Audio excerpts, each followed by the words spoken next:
Միություն 2015 հաղթանակի սերունդներ ռազմամարզական հավաքն այս տարի կանցկացվի Հայաստանում եւ նվիրված կլինի հայրենական մեծ պատերազմում տարած հաղթանակի 70-ամյակին։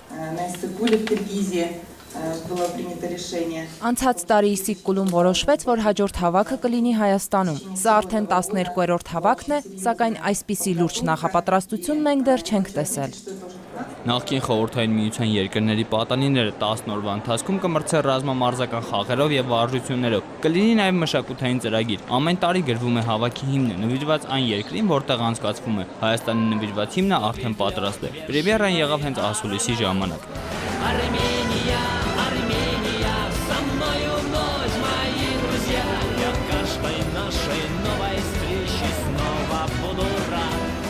Երբ իմացա, որ հավաքը Հայաստանում է անցկացվելու, սկսեցի գրել երգի կրկներքը։ Ինձ համար շատ կարևոր է, որ երգը առաջին հերթին սիրեն երեխաները։ Մշակույթը միակ բանն է, որը միավորում է ազգերին, անկախ քաղաքական հայացքներից։ Պաշտոնական հրավեր է ուղղվել նաև Ադրբեջանի եւ Մերձդնեստրյան Հանրապետությանը, սակայն արձագանք դեռ չկա։ Հրավեր գնացել է իրենց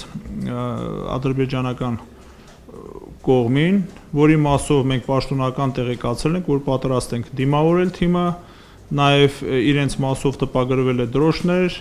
եւ